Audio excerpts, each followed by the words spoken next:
Hello everybody, wonderful viewers, knowledge enthusiasts, and everybody else watching. So today we're back at it again with yet another interesting topic of conversation. So before we get into it, make sure that you do subscribe to the channel, turn on the notification bell so that when I upload another video you get notified, so that you don't get left out in this program. So what are we going to be talking about today? Let's talk about it. So to those of you who have been following my YouTube channel and everything that I've been posting, I have an issue that I feel like I did not pre-exhaust.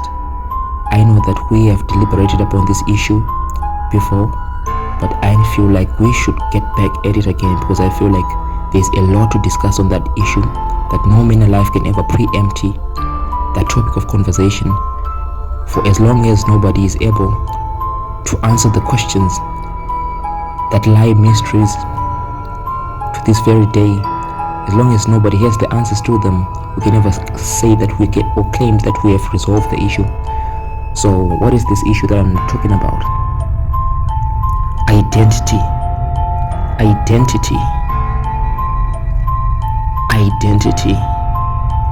Why do I need to deliberate on this issue time and time again?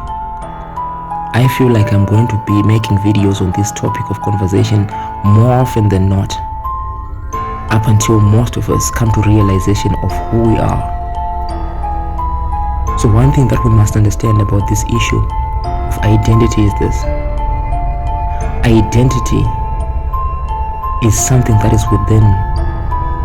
It's not something that comes from outside. It's not external. Identity is within ourselves and not imposed from outside. So I have this question. I know I've been asking this question quite a lot of times, but as long as I'm convinced that nobody is able to answer this question with absolute authenticity, I'm convinced that I haven't done a good job in trying to get people to understand who they are and to have a relationship with themselves more than they have a relationship with society. So what are we talking about here? We are saying that everything in the world and everyone in the world and everything all around us leaves some sort of a mark on the way we think and who we think we are. Because since we were 3 years old or 4 years old, we were conscripted into a system that was designed systematically to feed information into our minds, so that all we know how to do is to remember, not to think. And he who doesn't think is less likely to get to a point whereby he establishes a relationship with himself from within. That person is more bound to establish a relationship with an identity that is imposed on him as opposed to an identity that is true to him. So we are saying identity, as I have discussed on my previous video, is something that far supersedes your name, your date of birth, your last name, your profession, your race, or your complexion, or your ethnicity, or your religion. All these things are things that we choose to identify by, because it is easier to identify ourselves with association, be it biological or nocita associate, just association in general, prima facie. So we are saying it's easier for me to identify myself by association of kinship. I can identify myself by my last name, because it's easier for me to identify myself from where I come from and the people that I'm related to. So it's still identification by association. I can identify myself as Zimbabwean, or as an American, or as South African, or as Korean. That is still identification by association, because my immediate environment the people I see, and the environment I was born in identifies by certain connection to geographical location that is still external to me. I can choose to identify myself based on the name that I was given. Still, that would be identification by association, because this name was imposed on me by somebody I associate with due to kinship. If you are given a name by your mother or your father or any of your relatives, that's identification by association, because it came from something in the external premise that you associate with. It still is an imposed idea from the external surrounding. It is a societal convention whereby society converged on you when you were born, and they wanted to label you the same way that they label every single commodity that they manufacture in an industry with a serial number and a code for strict accountability, so that they know how to identify you when they want to mark a distinction between 1,000 other persons who were born in the exact same environment at the exact same time frame with the exact same sentiments and identification traits. So as to mark a distinction, they have to give you a code name, a serial number in the form of an externally imposed identity. For example, your name right now, your last name, your race, your nationality, these are ethnic compartmentalizations strictly meant for accountability purposes. The same reason why you have an ID number which is not similar to anybody else's in the whole entire country. These are for the purpose of identification and distinction reasons, for the sake of accountability. So we are saying, if it is for the sake of accountability, it is not for the sake of pursuit of authentic identification. So most people are born and go to the grave not having known who they are, and that is a very sorrowful scenario for somebody to go to their grave not having known who they are, but only having known who they were told they are, which is very dangerous for people to not have a relationship with themselves. So let me ask you this question that might seem insensitive and provocative.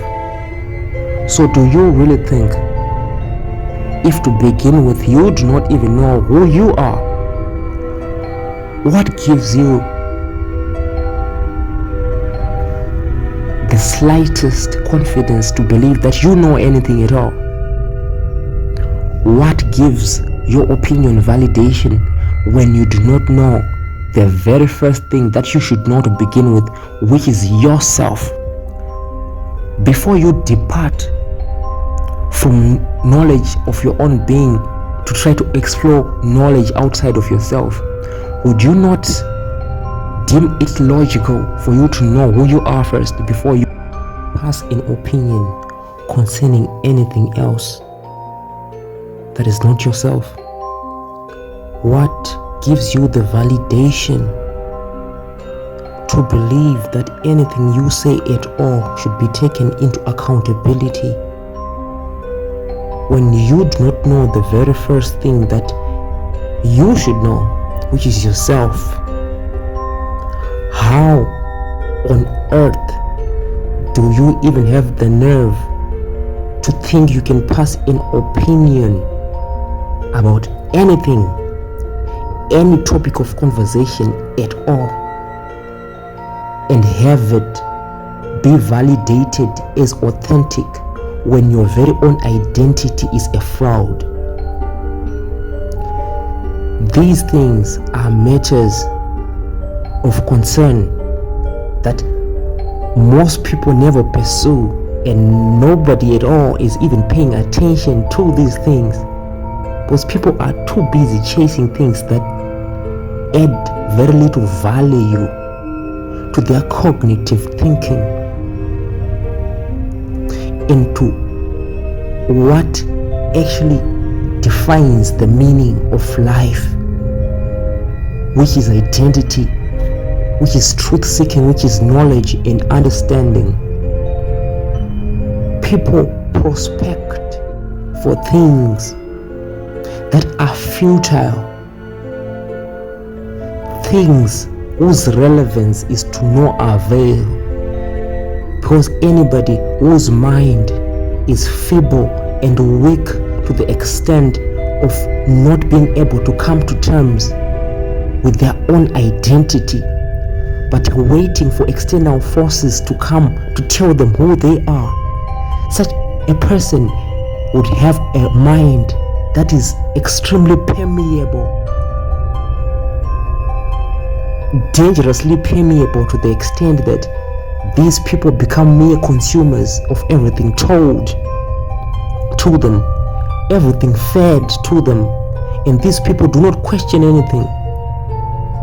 These people are expert robot consumers of doctrines that are put in place systematically to achieve the exact same goal that is prevailing on your lives. Because if you spend most of your time pursuing knowledge fed to you by systems like the education system, knowledge fed to you by a bunch of dead guys who died in the 1800s, the John Locke's, the Socrates, the Machiavellis, the Leonardo da Vinci's, the Albert Einstein's, and this information is compelling enough for you to believe that you now have knowledge. No, my friend, you now have been indoctrinated in this, a whole bunch of dead guys whose ideas are just being regurgitated through your mouth. So it's a whole bunch of dead guys still living through you and still speaking through you, and you deem yourself educated when you are indoctrinated. On my previous videos, I deliberated upon how the education system and education in general can do one of two things to you. It can do either one of two things to you. If it doesn't indoctrinate you, which is what most of you people are, indoctrinated, it can enlighten you, which is something that very few people are. Most people go into the education system with their minds still straight, then they come out, these programmed robots who are ready to venture into the workforce. They do not even realize that the exact same scenario that you have been facing since you were in kindergarten, in ECD, in primary school, is the exact same thing that you are still facing now. Do you even realize that since you were recruited into the education system to be indoctrinated and to have your mind brainwashed so that you can be the labor force that does not question why they are told to do such things that they do? Since you were in school, in high school, you were locked within the premises of the school, and you were locked within certain confines, within a fence, the premises of a fence, and you would not be able to go out of the school premises because you were kept in there. The same way that prisoners in high penitentiary institutions are locked within the prison premises and they never go out except at the discretion of the higher powers.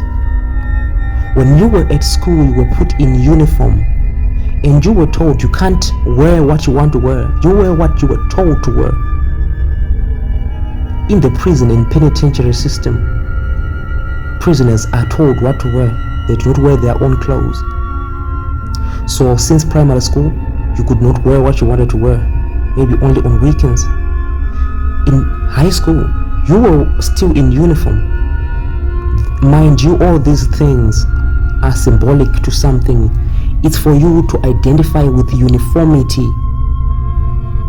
the exact same uniformity that you find when you look at a commodity like an iPhone 16 Pro Max. It is exactly identical to the next iPhone 16 Pro Max because the use of it is the same. The manufacturing process is the same. So it has to be an exact replica of the next one. So when you were still in uniform, you were an exact replica of the next person. And you were being fed the same syllabus. Basically, essentially, being indoctrinated to be the same person. Because you were fed the same information, kept in the same environment, put in the same kind of uniform, so that you identify the same, you think the same, and you essentially become like a robot, like just a tool that when you are ripe enough, when you have graduated from school, when you are ripe enough, you are a tool that is going to be most effective in the industry that are owned by people who control all of these systems that you are victims of. Did you notice that within the premises of a penitentiary jail system, there is usually occasional sporting facilities offered to the prisoners as a way of recreation, but they are still within the premises, within the fence, and you never go out. When you were still in high school, you would be allocated a certain amount of time to go and partake in all these so-called recreations after you would have been fed all of this other information all day long. That is not even remotely true to some extent, because with the way we think, we were taught not to even practice our due diligence to confirm things, whether they are true or not. We were just taught and indoctrinated to settle for the belief that it is true because we have been told it's true. We don't have to question whether or not it's true. We just have to obey. We don't have to question anything. Just like a computer, when you program it and you input a command for it to process a certain task for you, it does not ask you why you want to do that. Your phone can never ask you why you want to take a picture, why you want to send a message. It just obeys. So that promotes maximum efficiency. But we cannot use we not only use robots in our industries now, in the workforce now, can we? Can we use robots to be lawyers, to be teachers, to be wardens, to be nurses? No, we need people we should program just to think like those robots, that when we tell them you cannot eat before 10 a.m. because 10 a.m. is break time. So when you are in school, before the siren rings to tell you now you can eat, you can't eat. The same way that they do it in prisons, in the prison systems. You cannot eat if the siren hasn't rang at 1 p.m. You cannot go for lunch. So, mind you, who designated all of these systems that you can't eat unless it's 10 a.m.? You can't have breakfast unless it's 10. You can't have lunch unless it's 1 in the afternoon. And you can't go home unless it's 4 p.m. in the afternoon. This is how we were treated at school, and you can't take off that uniform unless it's now 4 p.m. and you are out of school. But what you don't realize is this: the same dynamic that you have been in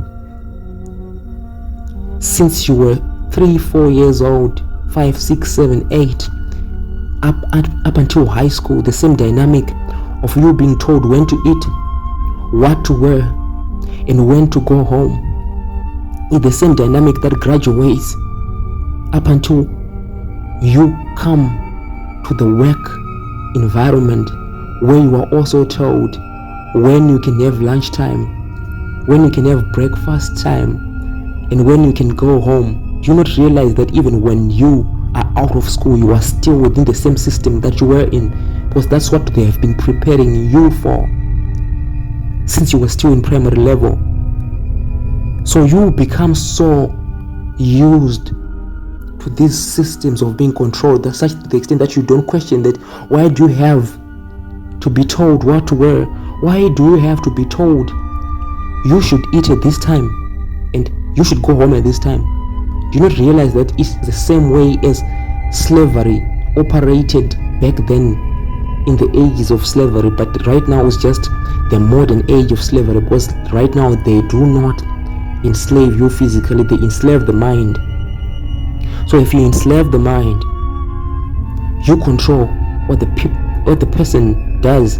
If you control their minds, because the mind controls the person's course of action. The thought process also controls the pattern of your actions. So if I can control you and indoctrinate you to think in a certain type of way, if you think in a certain type of way, you get to act in a certain type of way. Do you not realize that the mind is a powerful place, and what you feed it can literally affect you in a powerful way? Because in the mind is where everything starts, then it graduates into action. Thoughts feed into action. It's like a domino effect. It starts in the mind, then it ends in you doing it. So if I can control how you think, I can control it in a positive sense or in a negative sense. For example, I'm making this video to make you wake up. I can end up putting ideas in your minds that will make you literally see things in a different sense, that can have effects that are positive in your existence. But I can also choose to dump into your mind ideas that are toxic to you and that will do nothing but harm the way you act and the way you live your life. And such are the systems that are all around us. People do not realize these things, that a school is literally a micro society, a microcosm of the macrocosm, a smaller resemblance of what is really happening at grander scale. So at school, you are told you have to tuck in your shirt, in your trousers. You have to have well-polished shoes. You have to put on a tie and wear your blazer and look formal and modest in the conventional world. But I'll ask you this question: has any of you ever dared to inquire as to the purpose of things? We know the purpose of everything. We drink water because we are thirsty, right? We eat food because we are hungry. We wear pants because we want to cover our nakedness in our genitals. We wear a shirt to cover ourselves from, be it the weather or even the nakedness. Everything in dressing has a purpose. But I have one specific thing that I always question as to its relevance and its purpose, which is the tie. What is the purpose of the tie that you tie a noose around your neck which makes you feel uncomfortable? So as I was telling you that slavery is still existing in what we call these white collar jobs, which are perceived to be prestigious, because that's how you were indoctrinated to think. You were told, if you are not a lawyer, you are not a doctor, you are not in a prestigious profession, because the system and the world around you rewards you exactly corresponding to how much deep you go into it. How much you give into the system is how much it rewards you. How much you derail from the dictates of the system is how less you get rewarded. So if there's somebody who wants to commit suicide by hanging, they go and they tie a rope around a tree or any other thing that can suspend the rope. Then they tie a noose around their own necks. It's a willing decision. Nobody can ever tie a noose around somebody's neck when they want to hang themselves. The same resemblance of that tie that you put on in all these white collar jobs, you literally tie a noose around your own neck. You literally choose to be a slave in your own mind, and you do not even question how these things operate and why They operate like that. And why you have to do that? Why do you have to put on a tie? If anybody has understanding, declare it and put your answer down in the comments. Why do you have to put on a tie? What purpose is there? Is it part of clothing? If it is, what does it clothe? No, it's resemblance. It's symbolic to willing slavery of the mind, whereby people come into a system willingly and they tie a noose around their own neck so that they sell their time from 8 a.m. up until 4 p.m. in the afternoon, willingly going there, nobody holding a gun to their head to do it. It's willing servitude, willing slavery, the same slavery that you have been part of since you were in school, because you were still wearing that tie in school. And the reason why I said the school is a micro society, a microcosm of the macrocosm, is this. In school, we have teachers who are not even paid enough for the jobs that they do, but for some reason they carry out their jobs with the zeal and with a passion that cannot be understood.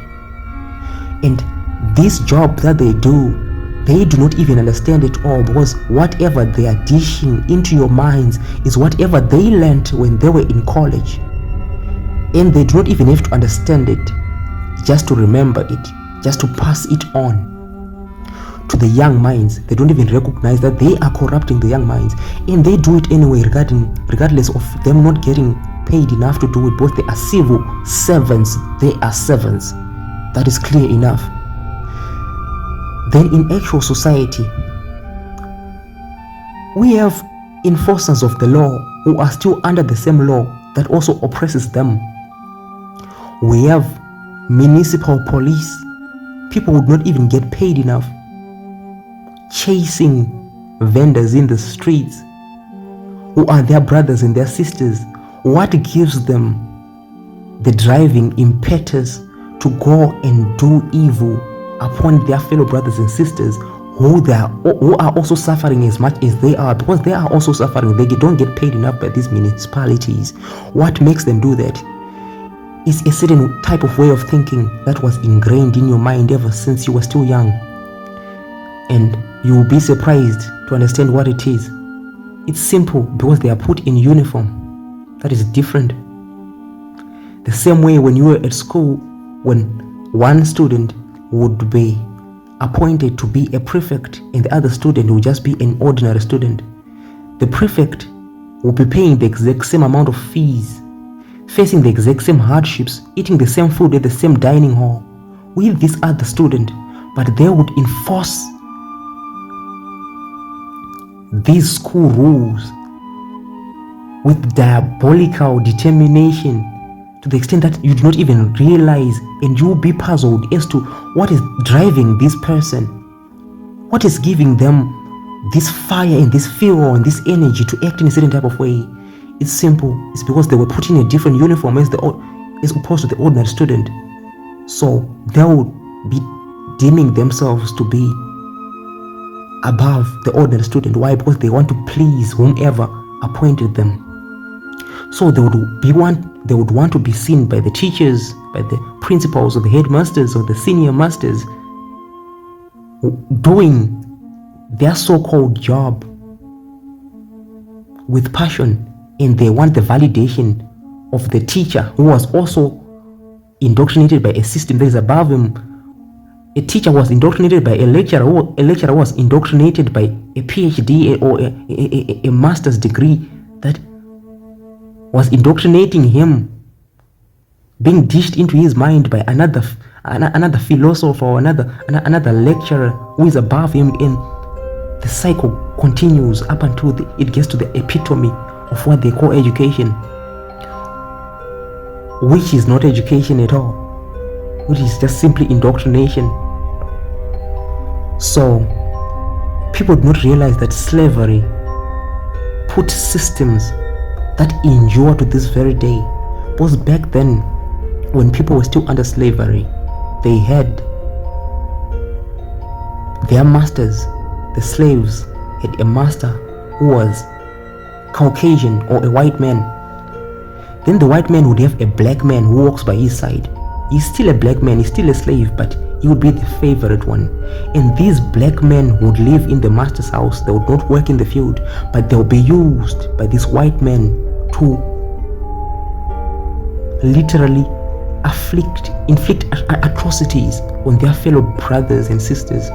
And when they will be whipping their other fellow black brothers and sisters, they will do it with such zeal and with such determination and with passion, and they would occasionally check whether or not their master is seeing them whipping their brothers with a whip mercilessly, so as to impress the master.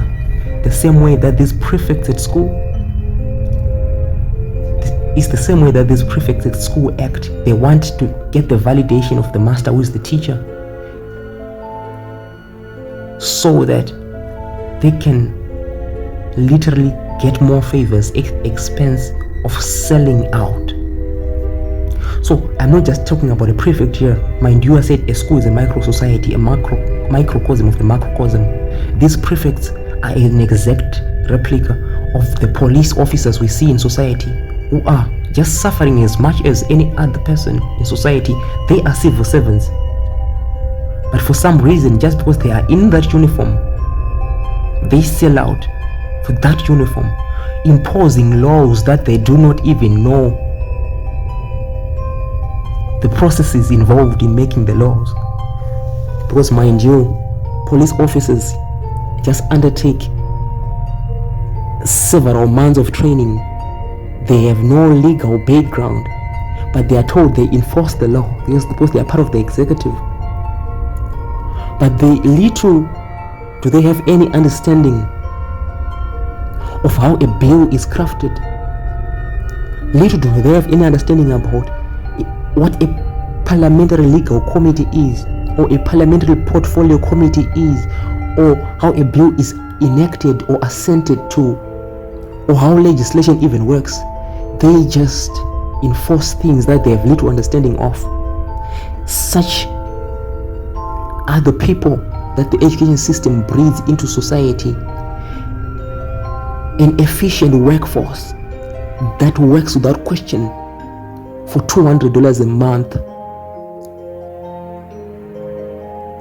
In a classical resemblance of what slavery looks like. But when slavery is of the mind, is way more dangerous, but these people do not realize that they are civil servants, they are servants, they are slaves. They are slaves who are just overexcited and overzealous about their professions, which do not even pay them in return. So the system is just crafted to make sure that he who is indoctrinated by it can never profit from it, but they can be a willing victim of it. But these things people would be able to break out of if they had understanding of identity. Because identity is the starting point whereby all of these other things that we face later on start. When a person starts by being lied to concerning their identity, everything else that comes thereafter, be rest assured, will have the same impact as the lie of the identity of the person. So that person will believe that they're a police officer, they're a doctor, they're a lawyer, and they'll believe that it is their identity. So when you ask somebody their name, if they went to school and went to medical school, they'll say, my name is Doctor this and this and this and that. They will literally believe that is their identity. So if people knew their identity early on in life, at any point in life, they would not fall victims to established systems that you can never break out of unless you have a certain level of IQ, unless you are operating at a certain wavelength to be able to see through these things. Otherwise, you are just a slave. You might not be in a plantation, but you are in this modern day plantation, which is the workforce, which is called the civil service. We are all in plantations. We are all colonized. We are all slaves. even though in this case it has no regards to race, it has no regards to gender, to sex, to ethnicity, to all these things. We are just slaves in plantations. And it's a battle between the capitalists and the proletariats.